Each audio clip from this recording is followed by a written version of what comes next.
10 വർഷമായി മലയാള സിനിമയുടെ ഭാഗമാണ് അഹാന കൃഷ്ണ. അച്ഛൻ്റെ സിനിമാ പാരമ്പര്യമാണ് അഹാനയും സിനിമയിലേക്ക് എത്തിച്ചത്. 19ാമത്തെ വയസ്സ് മുതൽ മലയാള സിനിമയുടെ ഭാഗമാണ് എന്നുണ്ടെങ്കിലും ഒരു വിവാദത്തിലും അഹാന ഉൾപ്പെട്ടിട്ടില്ല. ആദ്യമായി അഹാനയുടെ പേര് ഒരു വിവാദത്തിലേക്ക് വലിച്ചിഴക്കപ്പെട്ടിട്ടുണ്ടെങ്കിൽ അത് നാൻസി റാണി എന്ന സിനിമയുമായി ബന്ധപ്പെട്ടതാണ്.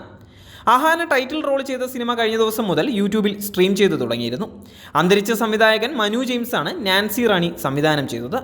മനുവിന് വേണ്ടി സിനിമയുടെ റിലീസിനായി പ്രവർത്തിച്ചത് ഭാര്യ നൈനയായിരുന്നു. സിനിമയുടെ പ്രൊമോഷന് അഹാന സഹകരിക്കുന്നില്ല എന്നുള്ളതായിരുന്നു നൈനയുടെ ആരോപണം. ശേഷം ആരോപണത്തിൽ പ്രതികരിച്ച് അഹാനയും രംഗത്ത് വന്നിട്ടുണ്ടായിരുന്നു.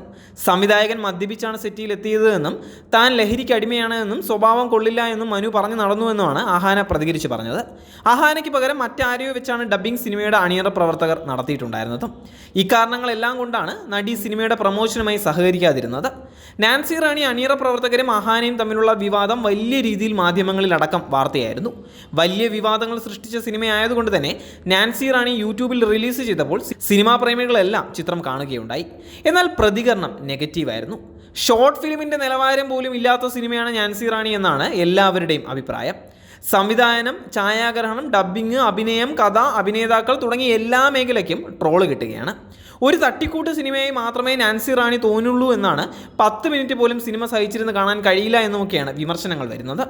സിനിമ അഭിനയമോഹവും മമ്മൂട്ടി എന്ന മഹാനടനെ നേരിൽ കാണണമെന്നുള്ള ആഗ്രഹവും കൊണ്ട് നടക്കുന്ന പെൺകുട്ടിയുടെ കഥയാണ് നാൻസി റാണി പറയുന്നത്.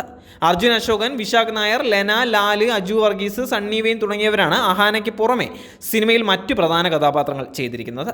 ഏറ്റവും കൂടുതൽ ട്രോളും വിമർശനവും അഹാനയുടെ അഭിനയത്തിനാണ് ലഭിക്കുന്നത്.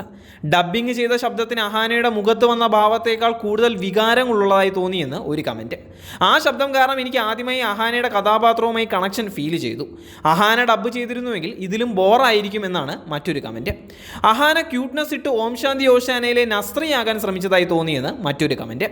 പക്ഷേ വിജയിച്ചില്ല. ഇതിലും ഭേദം ഒമർ ലുലുവിൻ്റെ പടമായിരുന്നു. അഹാനയ്ക്ക് പറ്റിയതല്ല അഭിനയം. സംവിധാനത്തിലും വ്ളോഗിങ്ങിലും ശ്രദ്ധ കൊടുക്കുന്നതാകും നല്ലത്. അഭിനയമാണ് എന്ന് വിളിച്ചു പറഞ്ഞ് അഭിനയിക്കുന്നത് പോലെയാണ് അഹാനയുടെ പെർഫോമൻസ്. വിശാഖ് നായരൊക്കെ ഈ സിനിമ ഒരിക്കലും റിലീസ് ചെയ്യരുത് എന്ന് ആഗ്രഹിച്ചു കാണും എന്നൊക്കെയാണ് കമൻറ്റുകൾ വരുന്നത്.